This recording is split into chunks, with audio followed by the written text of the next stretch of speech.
Velkommen i studiet, Rebecca Gustafsen. Mange tak. Du er jo også selv podcaster, så det er jo et familiært scenarie, som vi sidder i nu her. Men du arbejder jo så med et andet felt.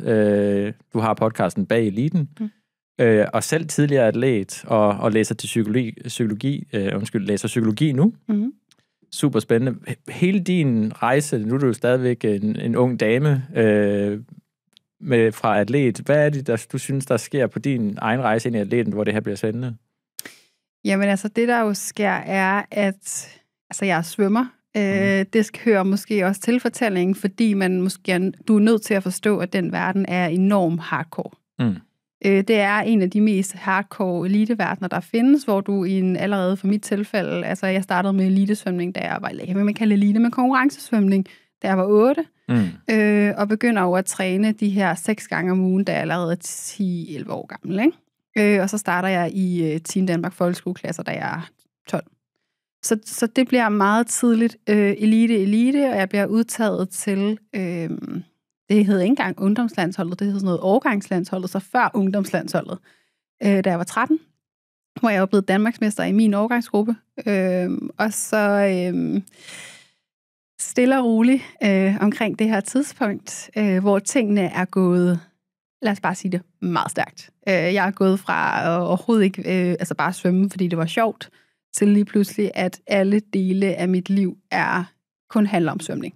Ja, for det er sjovt. Jeg har en datter, der gik til svømning, og det hedder sådan noget K1, K2, K3, og det er lige pludselig fra, vi svømmer 1-2 gange om ugen til, nu svømmer vi hver dag, og skal op 4:30 om morgenen for at komme til morgentræning, og det er... Og også om eftermiddagen. Ja, det er virkelig sådan en make or break, nu kører vi. Ja. Altså, skal I med, eller skal I ikke med? Og det skifte skete cirka for mig, da jeg er de der 11-12 år. Altså, der sker et skift. Jeg flytter også en svømmeklub for at komme i et bedre og mere sådan elitært miljø og få en anden træner. Og det skifte gør også, at jeg går fra, jeg tror, jeg var top 15 i Danmark i mine sådan, man er nogle årgange lagt sammen. Og der tror jeg var top 15, og så året efter bliver jeg nummer 1. Så det fortalte også noget om. Ja, så kommer motivationen ligesom også med, ikke? Altså hvis man kan se, at de timer, jeg ligger, har en positiv effekt, ikke? Yes. Og så sker der det, da jeg så er 13, der bliver jeg så udtaget til det her landshold, og jeg starter så også i de her Team Danmark folkeskoleklasser. Og det miljø, jeg møder, også blandt, hvad kan man sige, de svømmer og de ting, jeg er med, er et enormt barsk miljø psykisk. Der er nogle ting, som bliver fortalt i en meget tidlig alder, sådan noget som ud af måske 50 der svømmer, og der 2 der bliver til noget. Resten af jeg skal ikke regne med noget. Det er bare normalt. Så sådan hele konsekvensen, vi tager lejen ud af det med det samme. Så hele den der med, at I skal med, og selvom I er med, så er der faktisk ikke nødvendigvis et positivt output. Nej. Det er bare sådan et som 12-årig, man skal bære rundt. Ja, præcis. Og det, der også sker, det er, at du bliver målt og vejet i dit badetøj på kanten af voksne mennesker. Altså helt ned til, hvor lang er dine fingre. Din hoftebredde. Du bliver testet på alle parametre. Det er voldsomt. Ja, og så er du jo også individualist. Ja. Der er jo ikke noget os i det her. Jo, der er jo selvfølgelig nogle holdkap og sådan nogle ting i svømning, men det er jo dig og vandet. Ja. Og præstationen er jo, det er ligesom en 100-meter løber. Mm-hmm. Altså, du kan ikke indhente 2 mål i løbet af kampen. Det er det er virkelig we go when we go. Ja, jeg havde en holdkammerat et halvt år før jeg blev Danmarksmester selv, der vandt over mig med 400 del. Så blev jeg nummer 2 med 400 del i svømning. Jo, men jeg har arbejdet sammen med en, som var tidligere elitesvømmer også, som han sagde, det der gjorde, om han kom med til OL eller ej, det var... Yes. Det er... det var det. Ja. Det er på så få my, at det gør, om du er med eller ikke med. Og altså, jeg har altid, og det er jeg meget åben omkring, som jeg siger til folk, at jeg er det, der hedder et særligt sensitivt menneske. Det vil sige, at jeg har et nervesystem, som er overaktivt, og jeg fordøjer ting på et dybere plan. Det gør også, at jeg er enormt sensitiv. På den anden side, så er jeg også det her kontrastmenneske, så jeg har den her mega meget ild. Jeg er sådan ret hardcore. Mange mennesker kan godt lide at betegne mig som sådan lidt hardcore.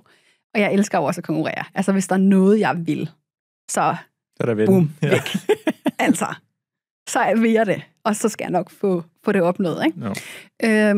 Og de 2 sider af sig selv går ikke altid hånd i hånd. Så selvom jeg er så godt ved det her svømmeliv og verden, så kan jeg jo også godt mærke, for eksempel, jeg kan tydeligt huske den her landsholdssamling, da jeg er 13, som er min første landsholdssamling, altså, mine forældre må komme ind og hente mig, fordi jeg ringer grædende til min mor om natten, fordi jeg kan ikke sove, jeg har fået feber. Altså, jeg har det så dårligt. Jeg har det så dårligt, fordi jeg er under så meget pres. Og jeg forstår ikke, hvorfor. Så du ved ikke, hvad presset er? Nej, jeg ved ikke, hvor det kommer fra, men jeg føler jo heller ikke, at jeg kan tale om det, fordi de er jo alle sammen mine konkurrenter. Så jeg må jo på ingen måde indrømme, at det her er... Altså, jeg er så bange. Og det er jo også sindssygt. Der er jo ikke plads til nogen som helst sårbarhed, og alle de går sikkert og har den samme følelse, men jeg bliver nødt til at bære den selv, fordi det er det, alle de andre gør. Ja. Så rummet til overhovedet at kunne have en dårlig dag, eller sige, at jeg kæmper med nogle ting, den er der jo slet ikke på det her tidspunkt. Så. Og det, der så også er samtidig, det er, at kan man sige, året forinden, hvor jeg har lidt kigget på de her piger og drenge, der er på det her landshold, og er toppen af den her svømmesport, har jeg jo kigget på at være sådan, jeg vil også gerne være en del af den her gruppe. Og de har jo altid sådan lidt været en lukket gruppe. Og så bliver du lukket ind i den gruppe. Så begynder de lige pludselig at tale til dig i omklædningsrummet til stævnerne og være sådan, hvem er hun? Og hej Rebecca. Og lige pludselig så er du en del af det her fællesskab, som sådan, du har drømt om, den her eliten af eliten. Så du vil jo heller ikke miste det. Og du er bange for, hvis du indrømmer, at jeg har det faktisk vildt svært med det her, at så lige pludselig bliver du holdt uden for gruppen. Ja.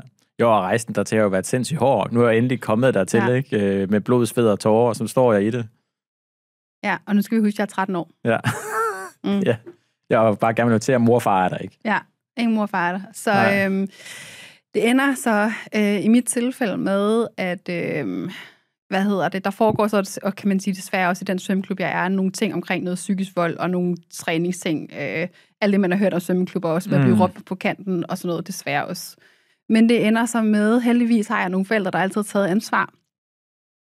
Så de kan jo godt se, at der er noget galt, og jeg havde også en træner, som holdt mig nede for et hold, altså holdt mig nede for et andet hold, i stedet for at komme op på førsteholdet for at beskytte mig. Og da han stopper i samarbejde med mine forældre, får jeg ligesom lidt et ultimatum om, at enten så skal du flytte svømmeklub, eller så skal du nok ikke svømme. Og det gør jeg så. Men i forhold til det, du siger, nu er jeg sådan lidt nysgerrig omkring den her råben og skriner mentalitet, og sådan, hvordan får man mest ud af folk? Er der en del af det, der kan forsvare den i dag, at det var også det, der gjorde, at vi blev drevet?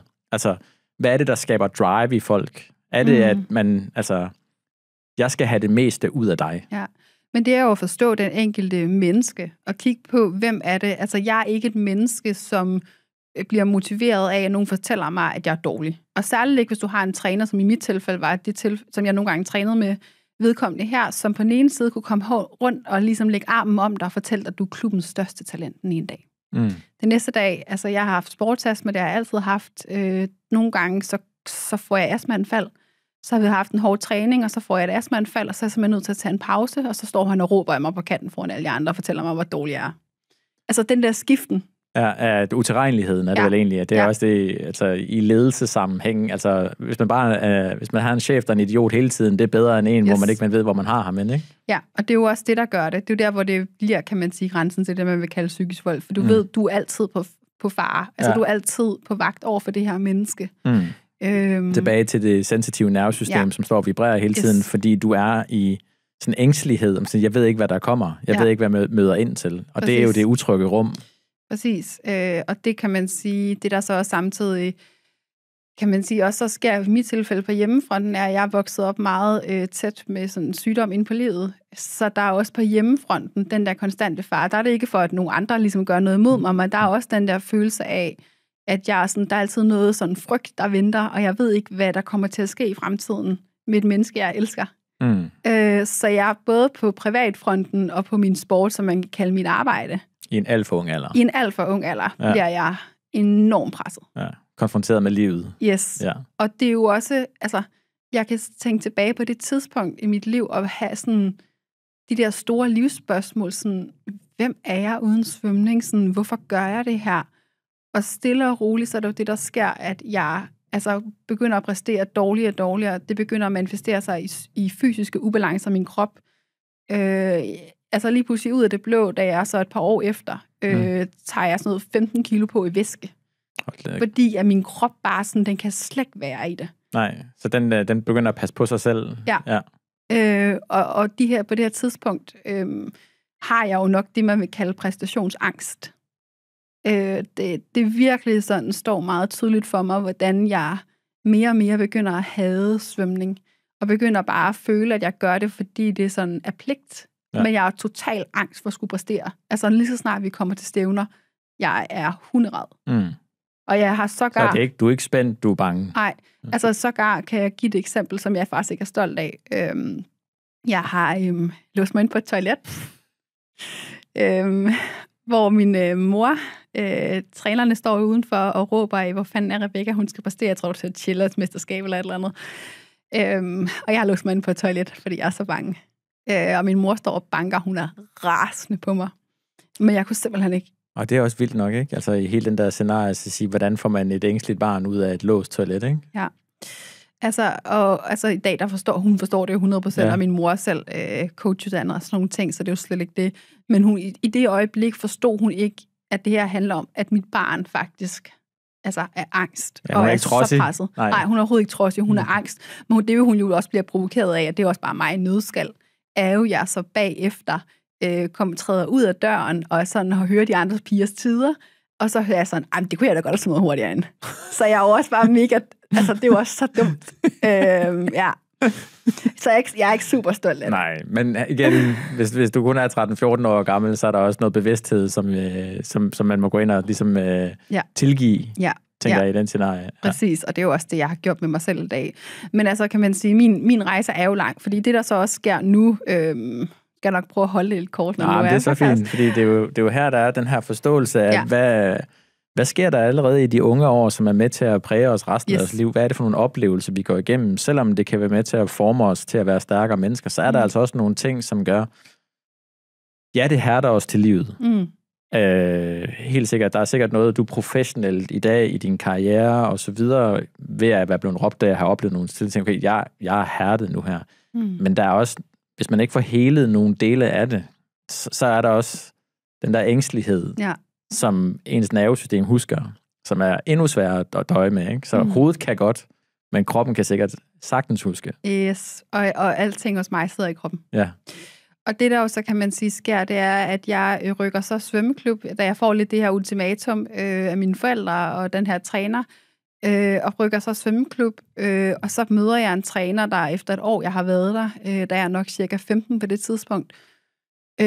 Og han siger så til mine forældre, jeg kender den her mentale coach, jeg vil i den grad anbefale jer, at jeres barn bliver sendt derhen. Så selvom du er Team Danmark og så videre, så er det først der, du møder nogen, som arbejder med jer som mennesker? Ja, altså jeg har mødt nogle få gange, sådan bare vi lige har haft en eller anden mental coach uden enkelt gang, men det har faktisk været i klubregi. Så det vi måske har haft på en træningslejr, har man lige haft en session med sådan en gruppesammenhæng, hvor vi lige har sådan, lavet nogle visualiseringsøvelser, mediteret en lille smule og sådan noget. Ikke? Men det er første gang faktisk der, og du skal tænke på, jeg er den eneste ud af et hold på nogle 30 elitesvømmere, der alle sammen mere eller mindre er toppen af Danmark, der har den her coach. Altså, jeg er den eneste, resten har intet med det at gøre. Nej, og så mange år skal vi jo faktisk ikke tilbage. Altså, jeg er 26 i dag, så vi skal 10 år tilbage. Ja, og der tænker man, der burde man, fordi jeg ved, at nu havde vi Jannik Flygeringen, han som sagde, han var i motorsport, de var meget bevidste omkring, at de havde psykologer koblet op på de her drenge. Altså for at finde ud af, som han siger, og det kan man så sige, at det er godt eller skidt, hvor han siger, hvor mange af jer vil det her? Og hvorfor skal det være dig? Jamen, jeg vil det mere end de andre. Så det var jo næsten sådan en why-øvelse. Hvorfor sidder du her? Ikke? Så de fik det ind som en del af det der Team Danmark-hold. Jeg tror, at svømmeverdenen på det punkt har været langsom. Og jeg tror også kun ærligt, det er fordi, at den træner, jeg havde på det tidspunkt, havde været rigtig mange år i USA. Og jeg tror simpelthen, det bare var, fordi han vidste, at det var normalt i den amerikanske verden, og så han havde en anden tilgang. Altså han var meget menneskelig, og han var også meget bedre til for eksempel at kunne sådan individualisere træningen, så kunne kigge på mig og være sådan, jamen Rebecca, hun er sprinter, så hun skal ikke træne 8-10 gange om ugen, hun skal ned og træne 6-7 gange om ugen, og vi skal have nogle andre former for træningspas, og meget mere personalisere det, hvilket var meget atypisk i den svømmeverden, jeg var vokset op i. Der var det sådan, der kunne godt være, der var lidt forskel på de træningspas, hvordan det så ud sådan på den enkelte dag, men vi trænede alle sammen samme mængde. Og vi trænede også alle sammen styrketræning, selvom styrketræning for tungevægtig for min krop var så negativt i forhold til performance. Ja. Men jeg synes, at det, man har hørt inden for sporten med Lotte Friis og sådan noget, det er, at da hun præsterede allerbedst, der var der jo nogle ting, hun havde taget væk af sin træning netop. Der var noget med mængden, var røget ned, og hun har fokusområdet. Det var det år, hun har været med i Vild med Dans. Måske var hun blevet mere fri som menneske, eller Rikke Møller Petersen, og sige, hvad er det for nogle ting, ikke? Som, der er jo mange billeder af jeg vil ikke sige, det er bagsiden af det, men der er jo bare ikke one size fits all på det her. Altså, vi kan simpelthen ikke proppe en model ned over talent, eller præstation, eller performance, eller mennesker generelt. Præcis. Ja. Det er jo det, og det er jo også det, der kan man sige, min historie er et eksempel på i den grad, ikke? Og kan man sige, samtidig med det her sker, så også, at så begynder min familie, kvad de ligesom sundhedsomstændigheder, der er, eller på hjemmefronten, begynder også at dyrke mere ned i alt, der hedder holistisk sundhed. Min far har altid været enormt interesseret i alle former for sådan noget biohacking-lignende. Særligt begynder han at faste. Han begynder at spise, på det tidspunkt var han meget, min far spillede badminton, ikke på sådan højt plan, men på sådan en konkurrenceplan, sådan nationale mesterskaber og sådan noget. Han vil godt tilbage i god form, så han begynder meget at faste og spise keto og dyrke sådan nogle særlige, jeg tror, det hedder Xterra til Athlon, hvor man er mountainbiker og løber i sand og sådan noget. Og min mor begynder mere at gå ind i sådan mindfulness, så hun begynder at meditere, eller sådan dyrke yoga, introducere mig til yoga, begynder at ligesom åbne op for hele det der langsom livsstil. Noget mere. Så sådan, på sidefronten begynder jeg også at have nogle forældre, der ligesom åbner op, og jeg starter til den her coach. Og min coach, på det her tidspunkt, tror jeg, at det her er jo helt normal coaching. Det skal jeg også sige, det har jeg jo lært bagefter. Det ikke er. Men altså, min coach, han bruger neurohypnose. Og det der jo ved måske nogle stykker om, hvad er i dag, og det bruger du særligt i USA til atleter. Men det er jo hvor du går ind og ændrer de her neurale baner inde i hjernen i forhold til sådan din subconscious beliefs, altså de ting, traumer og så videre, du har i din underbevidsthed. Gå ind og ligesom redefinere dem. Og ændre den måde, din krop, altså handling kommer før tanker og følelser. Det er ligesom den forståelse. Så vi er nødt til at gå ind og ændre de neurale baner inde i hjernen, der gør, at den måde, du ligesom handler på, kommer med en helt ny grundlag, hvis man kan sige det sådan, ikke? Fundament. Så der sker det, og det der så også sker samtidig, det er, at jeg har altid været et meget sådan lukket følelsesmæssigt menneske, fordi at jeg synes, verden har været for hård at være i, den her svømmeverden, jeg har været i, så jeg har ligesom lukket ned for hele mit følelsesmæssige system. Og derfor har jeg også nogle del huller i min hukommelse for de her år, hvor at hvis du spurgte mig, hvornår jeg startede til coach, så kan jeg ikke fortælle dig det. Jeg ved ikke, om jeg er 15, jeg ved ikke, om jeg er 16. Mine forældre har helt sikkert datoen, men sådan, jeg kan ikke huske det.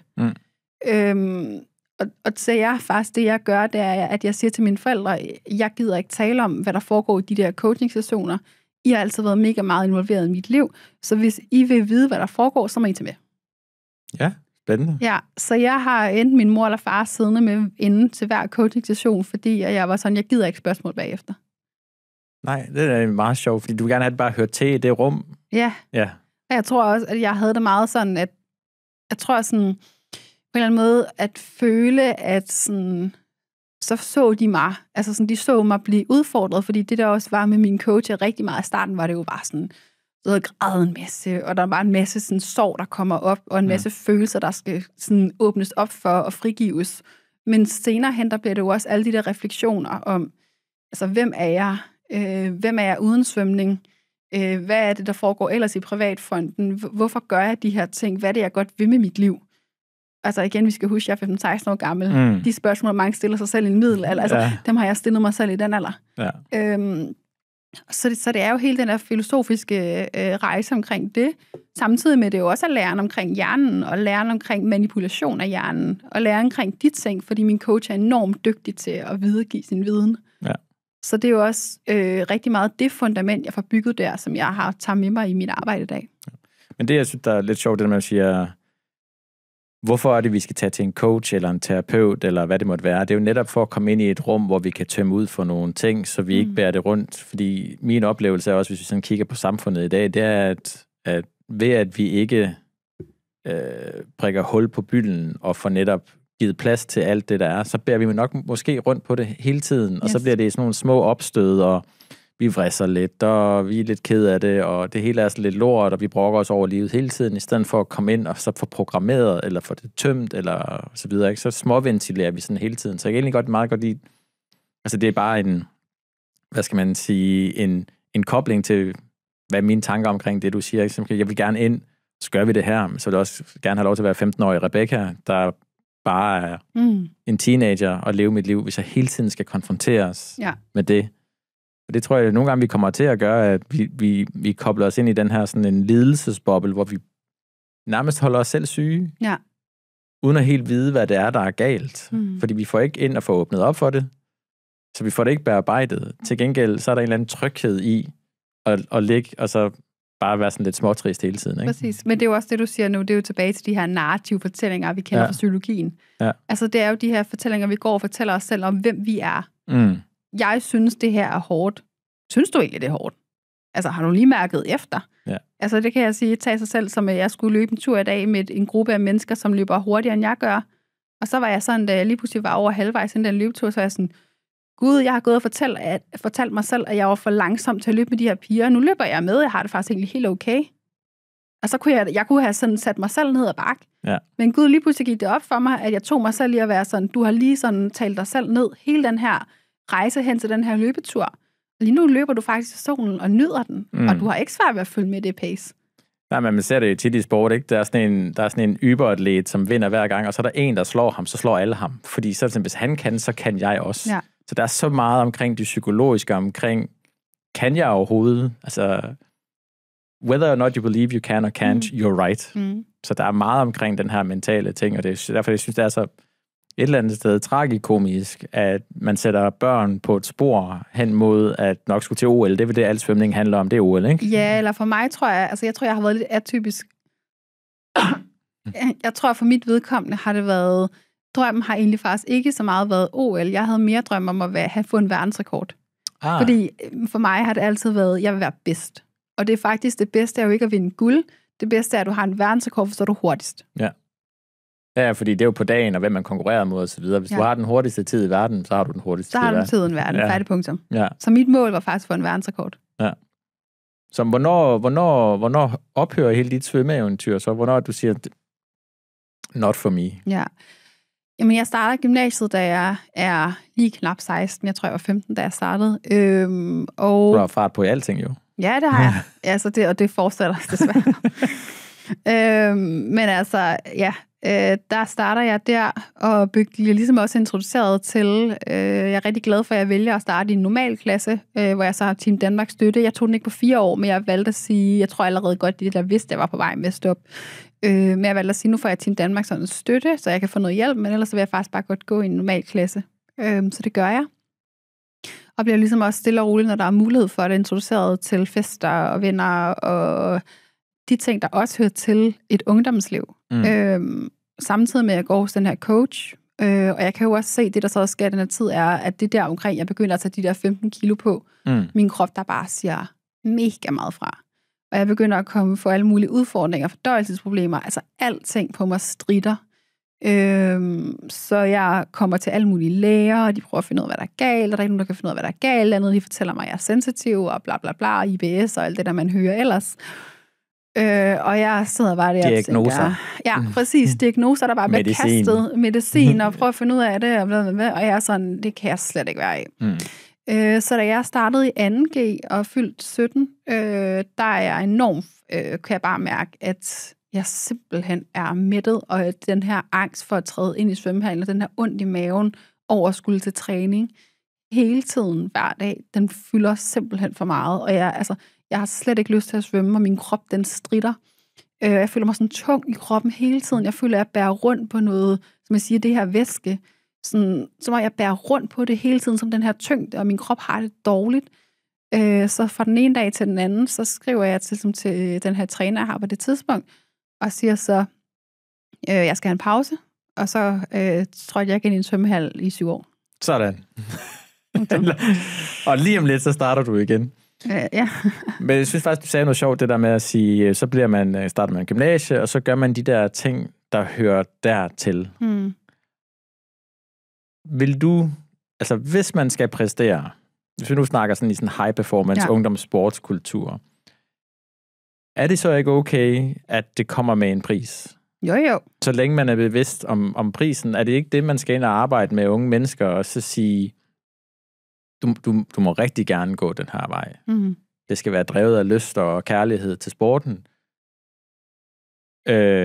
Konsekvensen er, hvis du ikke kan det, jamen så er den her rejse bare ikke dertil. Er det ikke det der med sådan, er der ikke sådan noget valg, fravalg, og så må man ligesom godt sådan stikke tæerne i en gang imellem og sige, men mere det der med, jeg tror, det er mit opgør mod rigtigt og forkert. Mm. Hvis der er nogen, der vil, altså, og ender som nummer 1, eller den bedste, eller det ene eller det andet, er jo ikke nødvendigvis ulykkeligt. Lad os tage Wozniacki-eksempel, ikke? Hvor hendes far var jo mega kritiseret, men virker jo som et balanceret, lykkeligt, glad menneske, fuldt sin karriere, havde det sjovt med det, og så videre.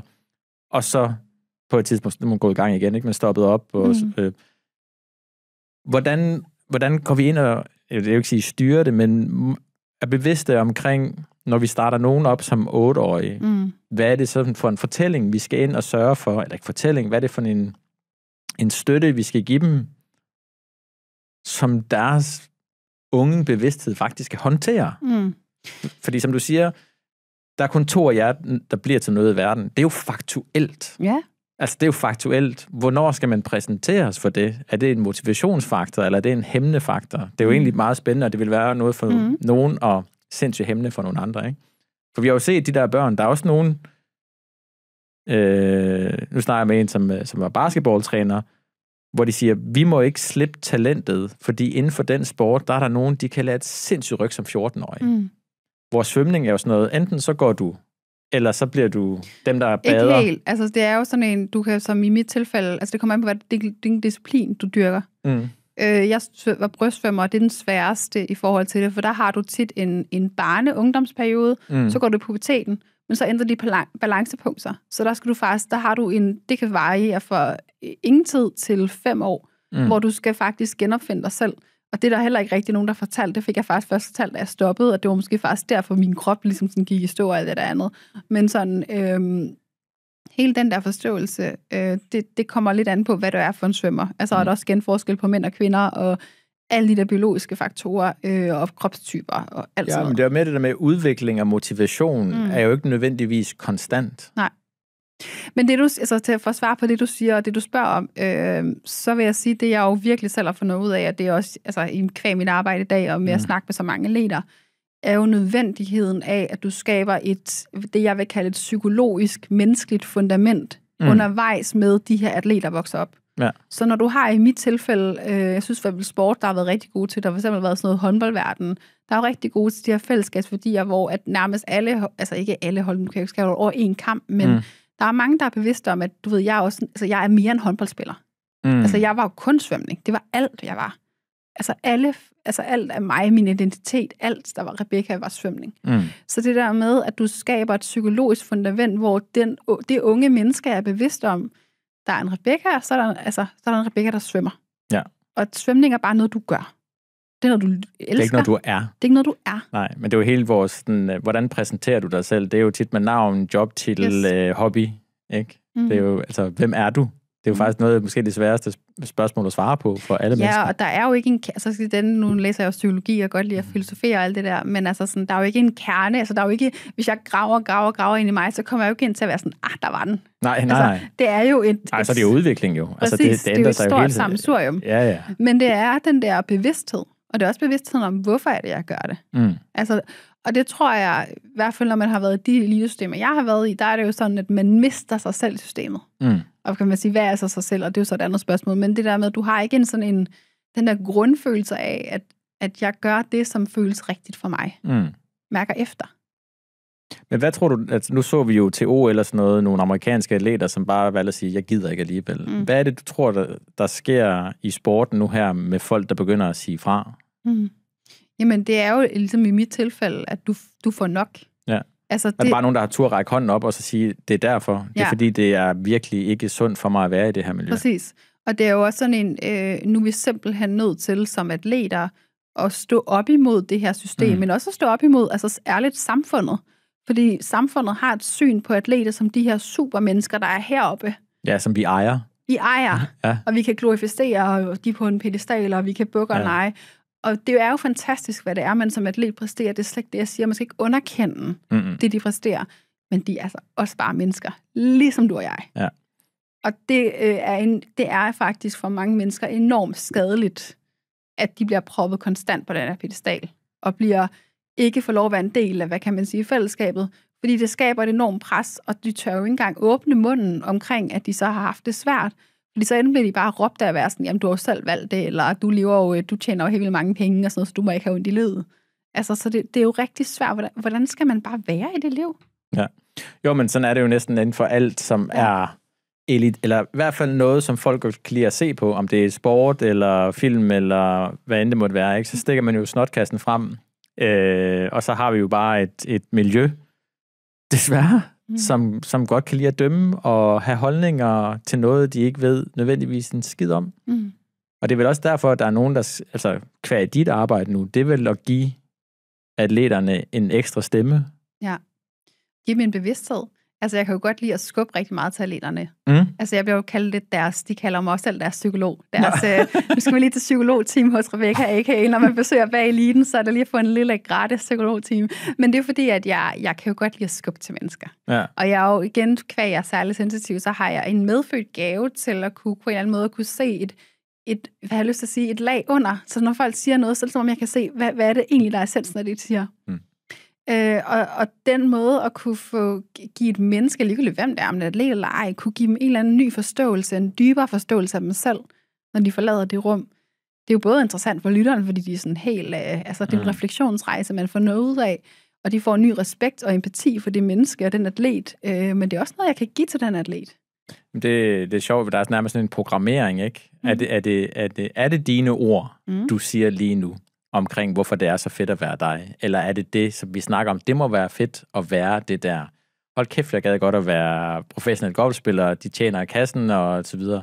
Jamen, hvad for en pres er de under hele tiden, og rejser og det ene og det andet? Det ser vi jo ikke. Vi ser dem, når de er ude at præstere, og hvis de så ikke præsterer, så er de bare lort. Ja, altså, så er de bare lort. Ja, så vil de det nok, ikke? Altså, det er vel også det, man skal forberede folk på, at verden er hård. Ja. Så et er jo at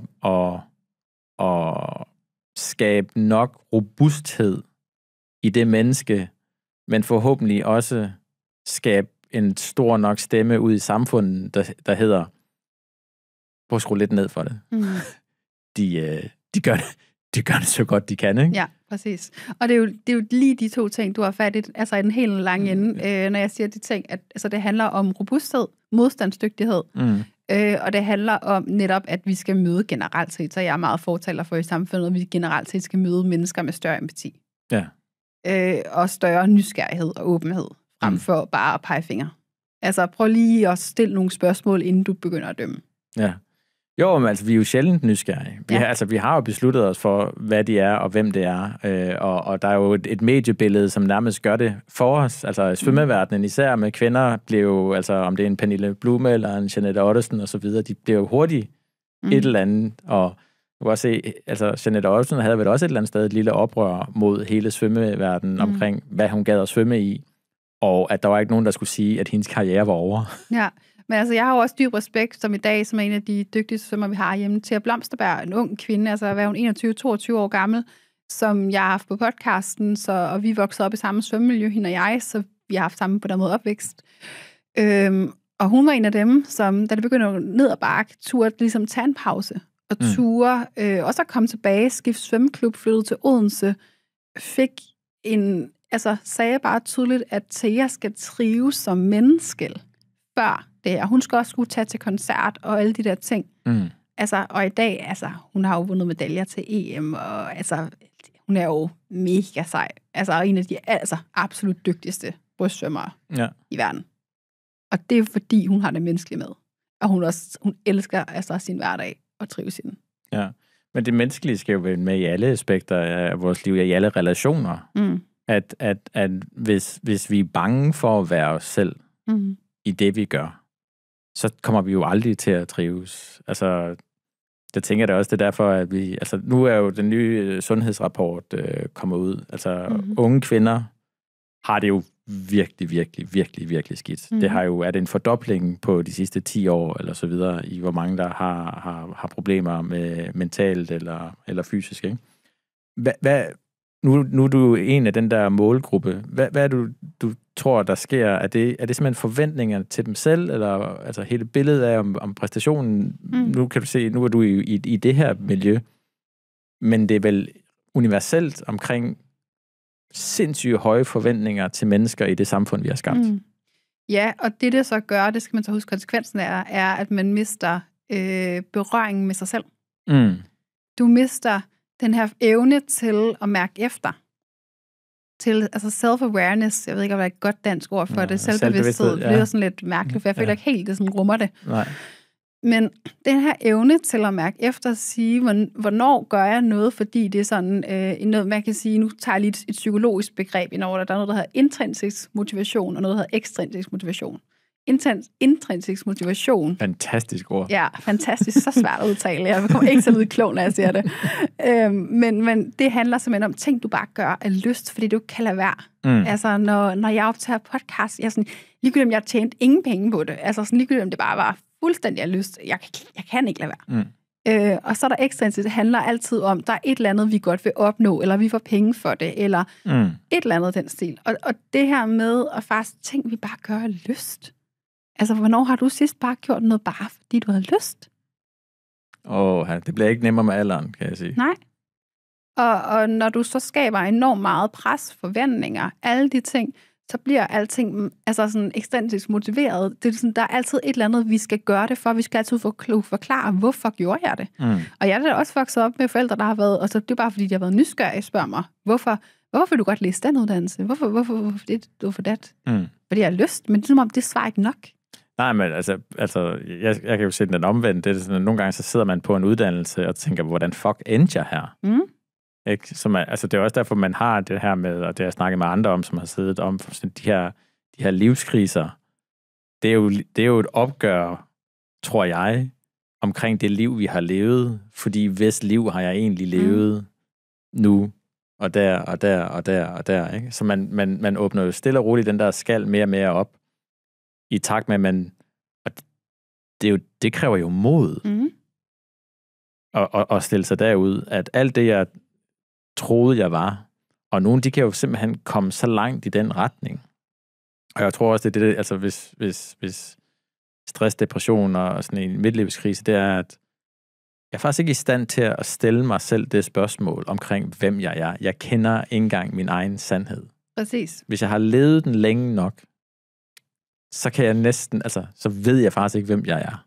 Så jeg kan faktisk ikke svare på dit spørgsmål omkring, hvem er jeg som menneske? Fordi det er pakket ind i så mange lag, så mange år, så mange oplevelser, så mange traumer, at jeg har skabt den her, som er på overlevelse. Men også det, du siger nu, er jo, at jeg er jo også vokset op i en tidsalder med teknologi og sociale medier og alle de der ting, hvor at data var jo glorificeret, men intuition bliver man skældt ud for. Altså, jeg er vokset op med, at intuition, det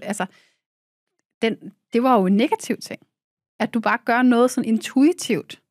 Altså, det var jo sådan, der skal være en årsag, der skal være en forklaring, der var, altså som jeg siger, så er det fordi, det handler om penge, og du kan opnå succes, eller du kan få mange følgere, eller sådan. Der har altid været den her sådan, datadrevne, resultatdrevne tilgang til tingene, hvor blev intuitionen af, og hvornår jeg har lyst til at sige, fanden blev det et fyord? Ja. Altså, hvornår blev det et fyord, at man sagde, jeg gjorde det bare, fordi det var sådan intuitivt, det jeg havde følt var det rigtige. Det var mavefornemmelsen. Jamen, det er fordi, du ikke kan sætte facit under, jo. Ja. Det er fordi, vi kan jo næsten ikke engang sætte ord på det, fordi det er en følelse, det er noget, jeg mærker.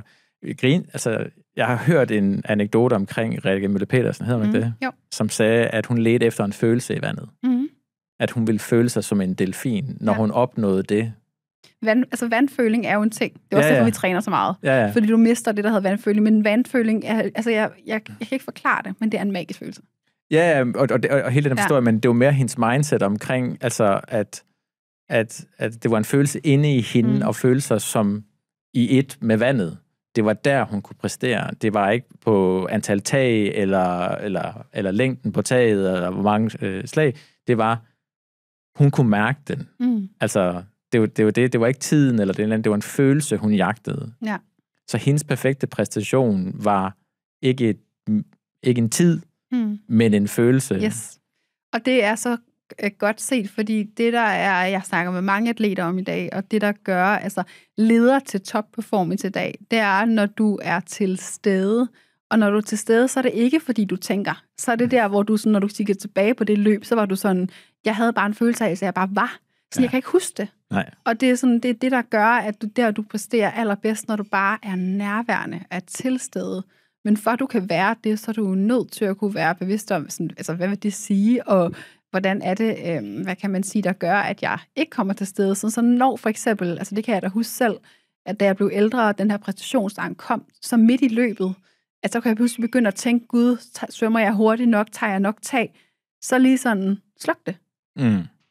Vær til stede. Ja. Giv slip. Altså, træk lige vejret. Vær til stede. Men det er faktisk næsten svaret på det spørgsmål omkring hele den her ungdom, der er til dag, som har det. De er jo ikke til stede i noget. Nej. Altså, de er jo... Yes, på telefonen. Ja, eller det næste. Eller det næste. Og det er jo helt sådan det der spørgsmål, det er, at kan du kigge tilbage og så sige til dig selv, at der var et tidspunkt, hvor du sagde, når jeg har det her, så er jeg lykkelig. Det er der nok sket et par gange i ens historik, men du stoppede jo ikke der. Så om man kalder det FOMO, eller hvad det er jo ikke en ting. Det er jo ikke et job. Det er jo et roligt nervesystem, og en bevidsthed, og en mindfulness, som et eller andet sted skal sådan gennemsyre vores liv, som er fucking svært. Undskyld, jeg bander. Ja, og det er jo det, vi alle sammen, jeg tror, længes efter. Nu kommer spørgsmålet til mig her den anden dag. Hvorfor tror du, at der er så mange folk, der synes, det her er spændende, og begynder at gå i sauna og i isbad og så videre? Og så siger jeg, det tror jeg, det er fordi, at der er så dyb en længsel inde i os efter det. At vi er kommet så langt væk fra det, at det råber så højt, at nu kommer en bevægelse hen imod det her, fordi udsvinget har ikke været, altså problemet har ikke været stort nok, til vi gad at reagere på det. Så der har været den her sådan en, hvad skal man sige, for de sidste 5-10 år omkring den holistiske sundhed og så videre, men det var for de få. Og nu var jeg inde og have et møde her, hvor jeg også spørger, hvor mange jeg vidste for 10 år siden med Body SDS, så hvor mange ved det nu? Det vidste de alle sammen, det vidste de ikke for 10 år siden. Så vi er også begyndt at snakke søvn. Altså, det er jo kommet på agendaen, og det er jo fordi, at man er kommet tilstrækkeligt langt væk fra, hvad det vil sige at være et helt menneske, til nu i jagt med alt, vi har, vil prøve alt. Præcis, men det er jo også, altså, det er jo der, hvor jeg nu kan nogle gange godt bare blive sådan lidt mættet af det der, fordi jeg er sådan, der er en ting med, der er lavet en interessant undersøgelse for nylig, hvor at vi mennesker, når vi skal løse et problem, en udfordring, så også voksne mennesker, vi har det med at tilføje ting. Kan du se, hvad jeg mener? Du tilføjer sauna, du tilføjer isbad, du tilføjer alle de der ting. Ja. Så det her, det er det amerikanske eksperiment, men der er en far, som bygger Lego med hans søn. De bygger en bro, og faren er ingeniør. Og så støder de ind i en udfordring, at den her bro, den er så ikke stabil. Og så lige pludselig observerer faren sønnen. Og hvad gør sønnen? Han tilføjer ikke legoklodser. Han tager legoklodser fra. Han tager den her bro med til hans ingeniørkollegaer. Og hvad gør de? De tilføjer alle sammen legoklodser. Og så tænker han, det var lidt sjovt. Så han tager det her, hvad kan man sige, eksperiment med, og så er der nogle amerikanske forskere, som simpelthen laver et forsøg, og finder så ud af, jamen, at vi særligt voksne mennesker har en tendens til at tilføje ting i forhold til problemer, frem for at trække det fra. Men det, der egentlig er løsningen, også det, hvor vi ser den her tendens med langsom livsstil og så videre, det er at trække ting fra. For når vi får luften, det er der, når vi kender det, når vi keder os.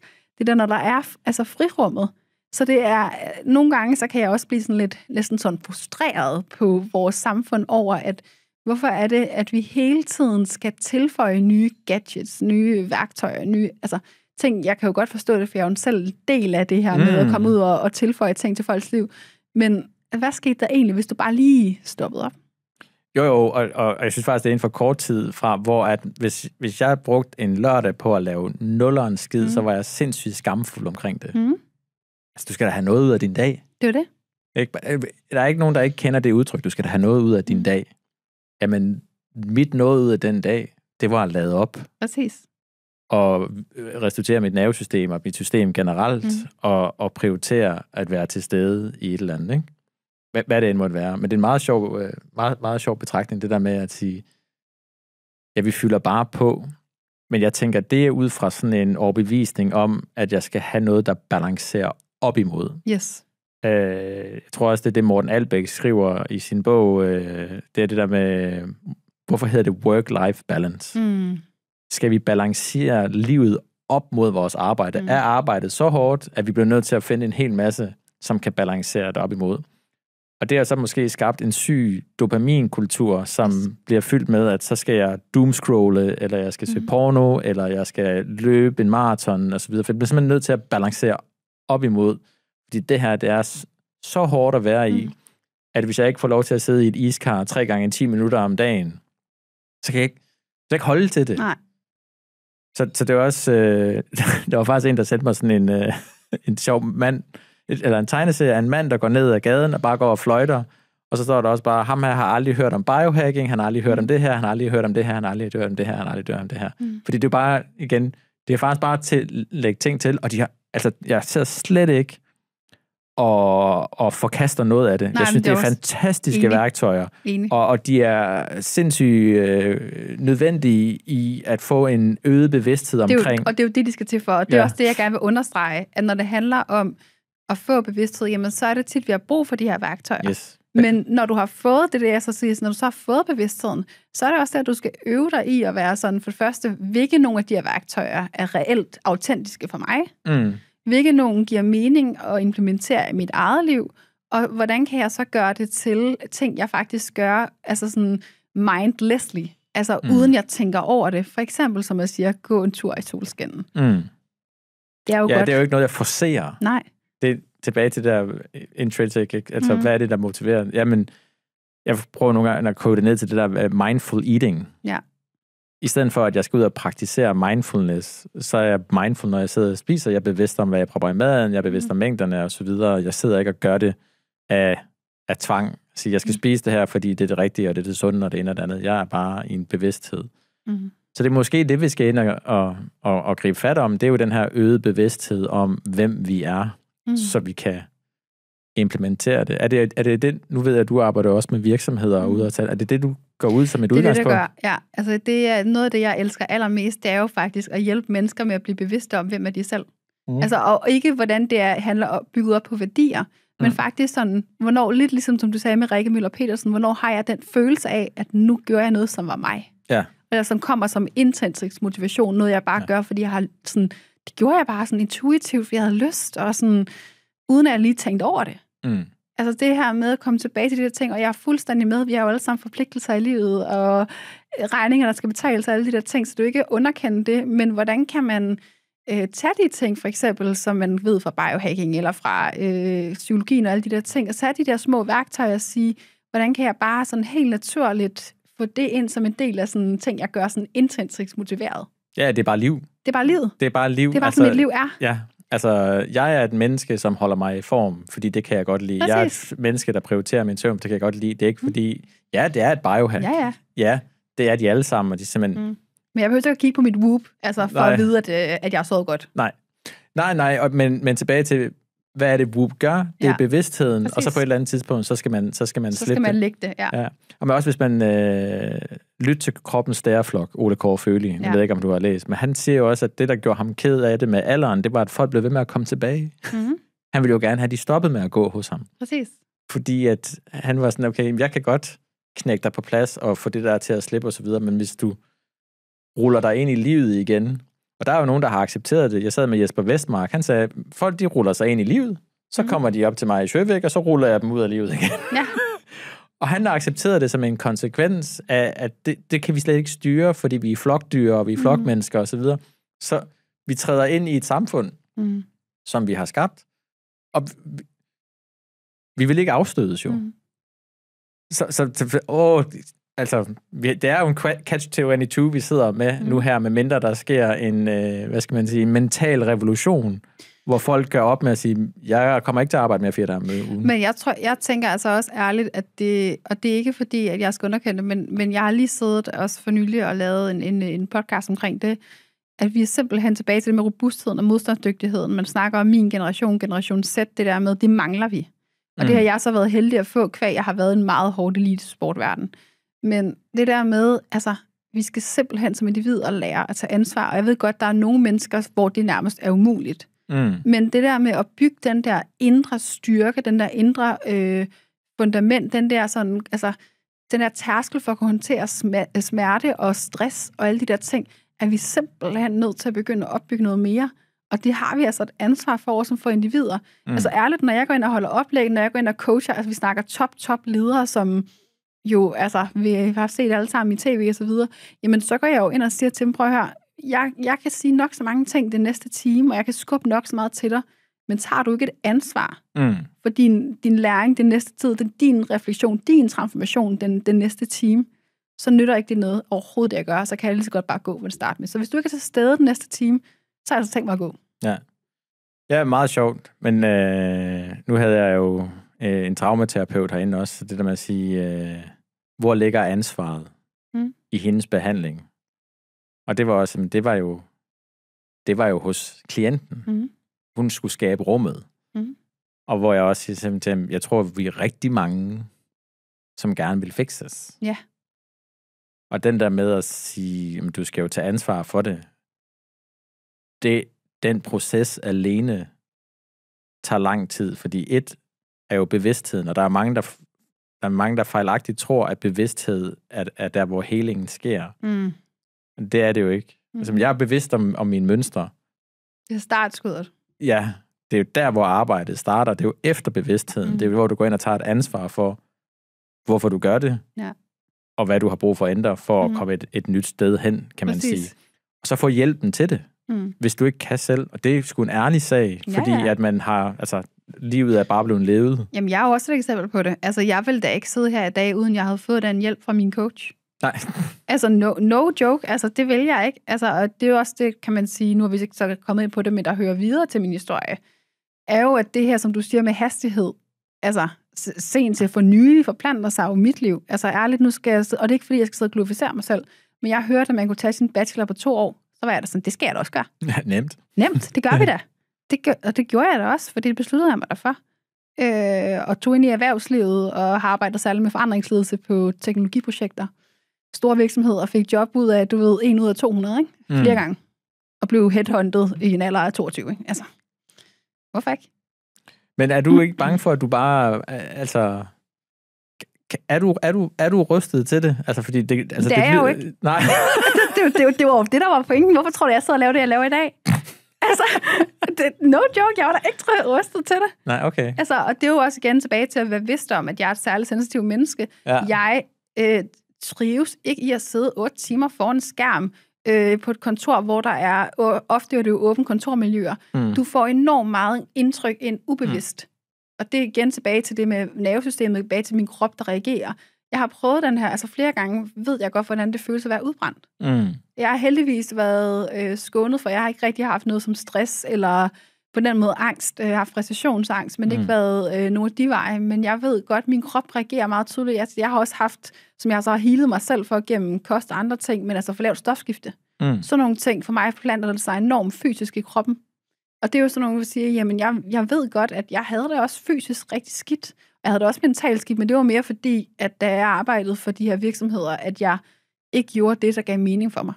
Fordi jeg gjorde det, fordi jeg var ekstremt motiveret. Jeg gjorde det, fordi jeg godt ville opnå succes, men hvad var egentlig succes for mig? Og det var jo også, det er jo også en rejse, jeg har været på, og det er jo også det rejse, jeg er på med det arbejdsliv, jeg er i dag, at det hele handler om for mig at skabe mig en hverdag, som giver mening for mig. Jo, men jeg kan huske, vi snakkede sammen for noget tid siden, hvor du siger, at du bliver også nødt til at skabe noget struktur, så det ikke går galt for dig. Yes. Altså, du kender din egne... Det er jo ikke begrænsning. Ja, om det er en begrænsning. Ja. Altså, hvis man har et winners mindset, som jeg kan høre, du har, ikke, så er man... it's a gift and a curse. Ja. Ikke?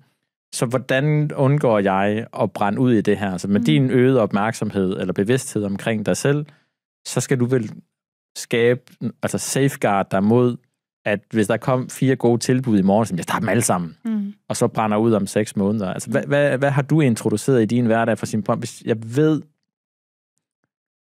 og jeg er med på at sige, vi sidder lidt og snakker om det her biohacking, men det er vel også lidt det, du tvinger dig selv til at gøre. Der er nogle prioriteter. Jeg bliver nødt til at gøre de her ting, hvis jeg skal kunne være i det her liv, som jeg gerne vil leve. Altså for det første er der jo den her konstante bevidsthed, som jeg har opbygget, sådan tjekken ind med mig selv i løbet af en dag. Sådan, hvad har jeg brug for lige nu? Men altså rigtig meget af det, min hverdag er bygget op omkring, er jo ligesom også at have fundet ud af, hvad er det, der presser mig? Hvad er det de der ting, for eksempel, som jeg siger, jeg ved, at jeg bliver presset af. Jeg har brug for, at mit arbejdsliv er enormt struktureret og planlagt og koordineret, fordi ellers så når jeg ikke de ting, jeg godt vil. Nej. Men mit privatliv rundt om, har jeg brug for, at der er en vis spontanitet og fleksibilitet, fordi ellers så er der ikke balance i tingene. Nej, men det er jo det der med at fylde tallerkenen rigtigt. Altså, hvis jeg vil have tid til at træne om morgenen, eller hvis jeg vil have tid til at se mine venner, så er der et eller andet. Det er også det, coaching gør jo. Præcis, og der er sådan noget tilbage til, i forhold til, det kan man sige, i forhold til værktøjer, så har jeg altid været meget glad for meditation, og er meget sådan, egentlig sådan ret stringent om at gøre det minimum 20 minutter hver morgen, og jeg er meget glad for, jeg bruger meget sådan guided meditation, og enten gør jeg det som nogle af de, jeg har, sådan nogle, deep imagining, hedder det er egentlig sådan nogle neuromeditationer, som jeg har, som er lignende det, min coach gjorde. Min coach stod desværre kræft, så han er ikke længere, men jeg har nogle, ikke af hans, men lignende fra nogle andre. Så bruger jeg dem som guided, eller også så bruger jeg, som mange måske begynder at kende i dag, Joe Dispenza, som jeg har kendt til i mange år. Ja, han er fantastisk. Ja, præcis. Så bruger jeg nogle af hans meditationer, som jeg sådan igen tilbage til at sige, jamen dem er jeg meget stringent og holder mig til i hverdagene, men i weekenden, hvis jeg ikke får mediteret, så er det fair nok. Der har jeg brug for at slippe alt det der hedder struktur og hedder ting, jeg skal. Ting, jeg er meget ops på i forhold til, når det kommer til i min verden, er, hvad kan man sige, kost. Jeg er ikke så meget optaget af sådan, om det er, jeg spiser kulhydrater, eller hvad jeg spiser. Jeg er meget optaget af, at det er så rent som overhovedet muligt. De her whole foods. Så jeg spiser for eksempel min krop. Jeg ved, hvordan jeg trives. Jeg har fået taget mange tests gennem tiden, og alle de der fordøjelsesproblemer, jeg havde. Så jeg ved for eksempel, at min krop har enormt svært ved at fordøje animalsk protein. Så jeg spiser hovedsageligt plantebaseret, spiser æg, spiser også lidt fisk. Men jeg sørger for generelt set, altså jeg kan også godt spise masser af gryn, for eksempel, og brød. Men jeg spiser ikke, altså jeg holder simpelthen rigtig meget øje med sådan noget E-stoffer, og ting, der er processeret med, og sådan noget. Jeg kan godt lide at bage det selv, eller lave min mad fra bunden selv, eller købe det hos en bager og bruge pengene på det. Altså, fordi det er nogle af de ting, som betyder enormt meget for mit nervesystem. Igen, det er mindre, det skal forholde sig til. Yes. Og det er også sådan igen i mit liv, at jeg har også sådan rent fysisk flyttet mig fra København til Aarhus, fordi der er mere ro. Jeg kan trække mig tilbage, så har jeg nogle dage her, hvor jeg godt ved, at livet er intens, og jeg kommer hjem om aftenen der og er helt ballet, og min krop er højst sandsynligt hævet, noget væske, jeg har brug for at få benene op ad en væg og alle de der ting, for ligesom at få nervesystemet ned i det parasympatiske, ikke? Men det der med, at sådan, jeg gør sådan helt konkrete ting, altså jeg kan nævne mange eksempler, hele tiden for at underbygge det. Altså også at veksle mellem at sige, nu er jeg glad for at løbe, men jeg er også meget glad for yoga, og jeg er meget glad for alle mulige andre ting, og hele tiden ligesom sådan mærke efter ind i kroppen, jamen skal jeg faktisk løbe den der 3. løbetur den her uge, eller er det faktisk, skal jeg egentlig bare dyrke yin-yoga, fordi er min krop egentlig nok blevet stimuleret? Altså, og det er hele tiden sådan en, altså mit er jo et ekstremt tilfælde, det vil jeg også godt sige, fordi jeg er så sensitiv, som jeg er. Og med sensitiv mener jeg ikke, fordi mange har det med at tænke, så er du svag, og du er følsom, og du sætter dig, du græder over det hele. Altså jeg er vildt svært ved at græde. Så det er ikke sådan, man skal forstå det. Det er mere, som man skal forstå det, i hvert fald i mit tilfælde, at det er ligesom om, at sådan, jeg responderer bare meget let på ting. Og det er min krop, der responderer. Ja, du sanser mere. Jeg sanser mere. Ja. Jeg fordøjer tingene på et dybere plan. Så det vil sige, det tager mig længere tid at fordøje, at når du siger noget til mig, så kommer det ind, og så ligesom om, jeg tænker det på 3 planer. Så observerer jeg både det, du siger, og så observerer jeg, at du ved, at jeg, at jeg hører det, du siger, og observerer jeg, at jeg har den proces. Så det er sådan, det foregår hele tiden på så mange planer. Og det gør jo også, at jeg på en eller anden måde er jeg mere til stede i nuet, hvis man kan sige det sådan, end hvad flertallet af mennesker er. 20% af befolkningen er særlig sensitiv. Men på den anden side, så har jeg også brug for at lade op mere. Ja. På den anden side. Og det er jo også en måde, jeg genstykker mit arbejdsliv sammen på, at jeg er nødt til at være ærlig omkring at sige, når jeg går ud hos virksomheder, så tager jeg en høj pris. Fordi jeg er så til stede, og jeg ved også godt, at det produkt, jeg leverer, er mega godt. Og det tør jeg også godt sige. Jeg ved godt, jeg kan noget specielt. Jeg ved også godt, jeg kan noget specielt. Det er også derfor, jeg kom der også ud af ingenting i Bag-eliten. Jeg havde ikke nogen kontakt til nogle atleter. Og hvorfor jeg er den, der er kommet igennem nåleøjet? Jamen, jeg ved godt, jeg har nogle gaver, jeg kan bruge, men det kræver virkelig også, at jeg har tid til at lave op bagefter, fordi har jeg været en optagelse, har jeg været til det, altså... Jeg er ikke enig i folk, som er det ikke bare fedt at sidde inde i det der studie? Jamen, man er så på. Du er så på. Ja. Og det, der så også skal tænke på, det er jo bare for det passer til mig, og det folk måske underkender, men jeg optager jo intuitivt. Jeg har aldrig nogen spørgsmål med, andet end et par lytterspørgsmål, når jeg optager podcast.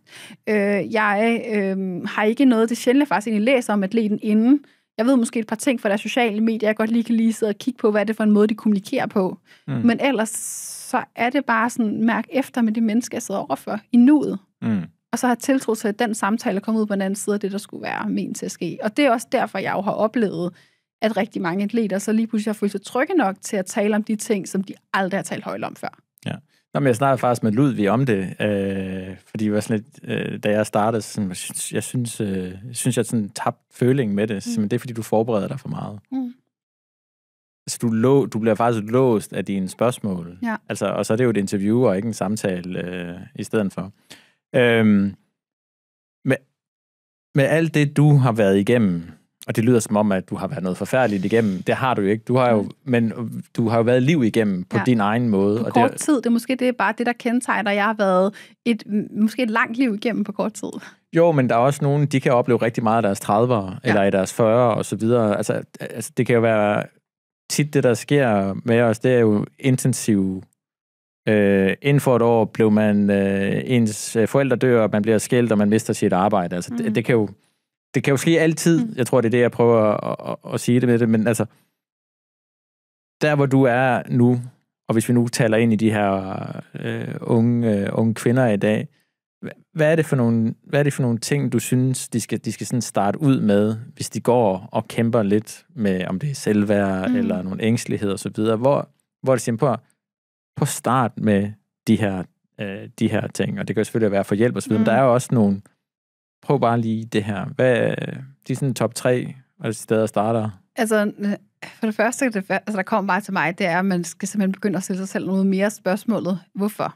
Hvorfor gør jeg det her? Hvorfor er det, jeg hele tiden tænker, at jeg skal være på eksempel TikTok? Eller hvorfor synes jeg, at jeg skal klæde mig sådan her? Altså, er det reelt det tøj, jeg egentlig godt kan lide at gå i? Hvorfor synes jeg skal tage de her billeder til Instagram? Altså sådan, hvorfor er det, jeg gør det? Og lige sådan genfå en større bevidsthed om, altså, er det her egentlig mig? Ja, vi havde Jacob Borgen, The Why. Find ud af dit why, og bliv ved med at stille dig igen. Ja. But why? Ikke? Præcis, og få en følelse af, at sådan, altså, du må hjertens gerne poste på TikTok og Instagram, og hjertens gerne gøre alt det, de unge gør i dag. Men vide hvorfor. Og forklaringen var ikke bare, at det er fordi, alle andre gør det. Men det er jo derfor, vi er jo flokdyr. Det er jo derfor, vi er jo flokdyr. Ja. Men vi er altså også mennesker, som har evnen til at reflektere. Vi har fået en bevidsthed. Det skal vi udnytte. Helt sikkert.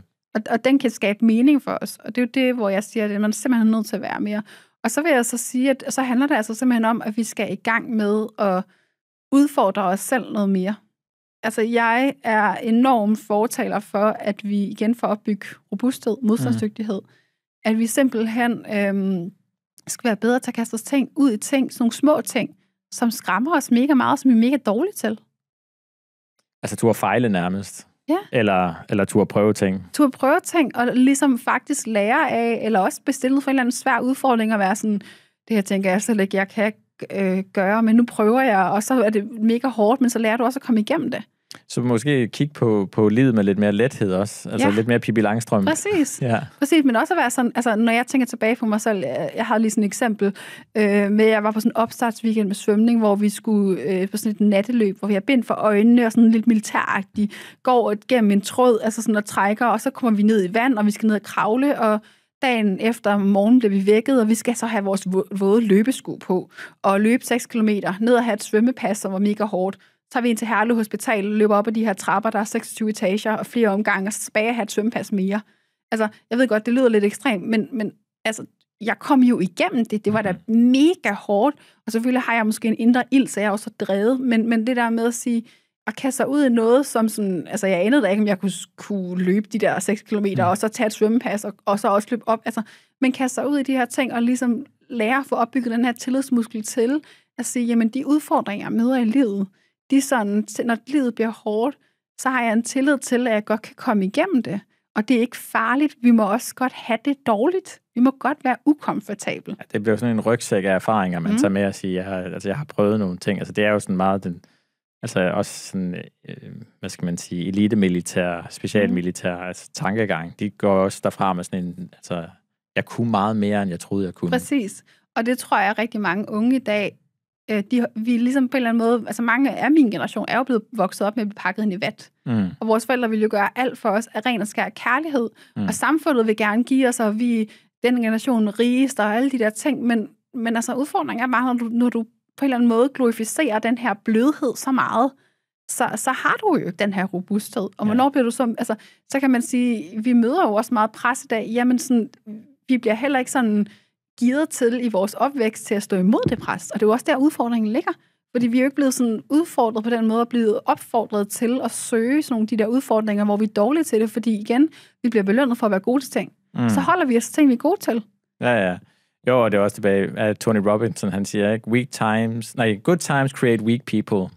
Weak people create hard times create strong people create good times. Så det er måske sådan et hjul, der sådan kører, med mindre vi skaber en bevidsthed omkring, at vi har et ansvar til at gå ind og sørge for, at vi ligeholde det her.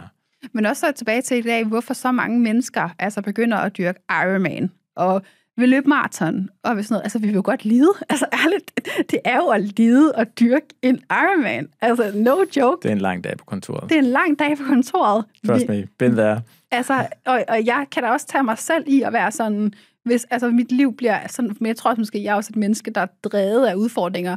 Altså, fordi jeg er jo måske den modsatte grøft, og det er jo også, og det har jeg lært.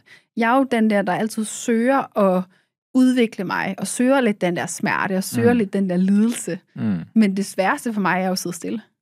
Ja, og jeg tror, at det, der er vigtigt at lige tage fat i der, det er, vi må ikke snakke i rigtigt og forkert. Nej, lige præcis. Vi må snakke i dig, omkring, hvad er rigtigt for dig, og så skabe et samfund, hvor der er plads til, at du kan være dig. Yes. Så hvis vi lærer folk, at det er okay at være dig, så er jeg måske også mere rummelig over for, at du kan få lov til at være dig. Præcis. Så hele den her konformitet skal vi ligesom have skilt ad og skabe et rum for, du skal have lov til at være dig.